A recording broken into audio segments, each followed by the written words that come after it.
ನಮಸ್ಕಾರ. ನಾನು ಡಾಕ್ಟರ್ ಅಸ್ಗರ್ ಬೇಗ್ CI ಜಿಲ್ಲಾ ಶಸ್ತ್ರಚಿಕಿತ್ಸಕರು, ಜಿಲ್ಲಾ ಆಸ್ಪತ್ರೆ ತುಮಕೂರು. ಈ ದಿನ ನಮ್ಮ ತುಮಕೂರು ಲಾರಿ ಮೆಕ್ಯಾನಿಕ್ ಕ್ಷೇಮ ಅಭಿವೃದ್ಧಿ ಸಂಘಟನೆ ಉದ್ಘಾಟನೆ ಮಾಡಿ ಸುಮಾರು 1 ವರ್ಷ ಆಗಿದೆ. ಇವತ್ತು ನನಗೆ ಗಾಂಧಿ ಜಯಂತಿ ಪರವಾಗಿ ಮತ್ತು ಲಾಲ್ ಬಹದ್ದೂರ್ ಶಾಸ್ತ್ರಿ ಜಯಂತಿ ಪರವಾಗಿ ಒಂದಿನ ಮುಂಚಿತವಾಗಿ ನನ್ನಕ್ಕೋಸ್ಕರ ಅವರು ಗಾಂಧಿ ಜಯಂತಿಯನ್ನು ಆಚರಣೆ ಮಾಡ್ತಾ ಇದ್ದಾರೆ. ಆ ದಿನ ನಾನು ಮುಖ್ಯ ಅತಿಥಿಗಳಾಗಿ ಇಲ್ಲಿ ಆಗಮಿಸಿ ಅವರಿಗೆ ಸಂಘಟನೆ ಬಗ್ಗೆ 2 ಕಿವಿ ಮಾತಾಡೋಕ್ಕೆ ಇಷ್ಟಪಡ್ತೀನಿ. ಯಾಕೆಂದರೆ ಅವರು ನೋಡಿದ್ರೆ ಮೆಕ್ಯಾನಿಕ್ಗಳು ಅಂದರೆ ಕೆಲವರು ವಿದ್ಯಾವಂತರು ಇದ್ದಾರೆ, ಕೆಲವರು ಅವಿದ್ಯಾವಂತರಿದ್ದಾರೆ. ಬಟ್ ಅವ್ರ ಕಲೆ ಇದೆಯಲ್ಲ, ನಮ್ಮ ಇಂಜಿನಿಯರ್ಗಿಂತ ಅದ್ಭುತವಾದ ಕಲೆಗಳಿದೆ. ಒಂದು ಇಂಜಿನಿಯರ್ ಮಾಡೋದು ಕೆಲಸ ಅವರು ಮಾಡ್ತಾ ಇದ್ದಾರೆ.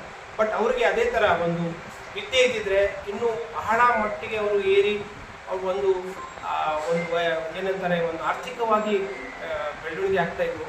ಬಟ್ ಅವರು ಆದ್ರೂ ಒಂದು ಸಂಘಟನೆ ಮಾಡಿ ಬಡವರು ದೀನದಲಿತರಿಗೂ ಸಹಾಯ ಏನಾದರೂ ಮಾಡೋ ಅಂಥ ಒಂದು ಆಸೆಯಿಂದ, ಒಂದು ಉದ್ದೇಶದಿಂದ ಈ ಸಂಘಟನೆ ಕಟ್ಟಿದ್ದಾರೆ.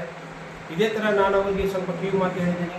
ಅದೇ ಥರ ಆ ಸಂಘಟನೆಯನ್ನು ಈ ಉದ್ದೇಶಗಳಿಂದ, ಈ ಒಂದು ನಡೆಯಿಂದ ನಡ್ಕೊಂಡು ಹೋದರೆ ನಿಜವಾಗಲೂ ಈ ಸಂಘಟನೆ ಈ ಭೂಮಿ ಎಲ್ಲಿ ತನಕ ಇರುತ್ತೆ. ಯಾಕೆಂದರೆ ಒಂದು ಲಕ್ಷಣ ಮತ್ತು ಉದ್ದೇಶ ಏನಿದೆ, ಭಾಳ ಒಳ್ಳೆಯ ಉದ್ದೇಶ ಹೇಳಿದ್ರು ಅವರು. ಬಡವರಿಗೆ ದಲಿತರಿಗೆ ಸಹಾಯ ಮಾಡ್ತೀರಂತ ಇಲ್ಲಿ ಎಲ್ಲರೂ ನನ್ನ ಮುಂದೆ ಹೇಳಿದರು. ಆ ಥರ ಉದ್ದೇಶ ಇದೆ. ದೇವರು ಕಾಪಾಡ್ತಾರೆ, ಅವರಿಗೆ ಒಳ್ಳೆಯದಾಗಲಿ. ಇದೇ ಥರ ಒಂದು ಚಿಕ್ಕ ಜಾಗದಲ್ಲಿ ಒಂದು ಸಂಘಟನೆ ಉದ್ಘಾಟನೆ ಮಾಡಿದ್ದಾರೆ. ಇದು ಇನ್ನೂ ಒಳ್ಳೆಯ ವಿಜೃಂಭಣೆಯಿಂದ ಇನ್ನೊಂದು ಕಡೆ ಅದ್ಭುತವಾಗಿ ಒಂದು ಸಂಘಟನೆ, ಒಂದು ಕಟ್ಟಡ ಮಾಡಿ ಇನ್ನೂ ಹಲವಾರು ಜನರಿಗೆ ಸಹಾಯ ಆಗಲಿ ಅಂತ ನಾನು ಅಲ್ಲಾಹನಲ್ಲಿ ಕೇಳ್ಕೊಳ್ತೀನಿ. ಇವರಿಗೆಲ್ಲ ಒಳ್ಳೆಯದಾಗಲಿ. ಉದ್ದೇಶಗಳು ಒಳ್ಳೆಯದಿದೆ.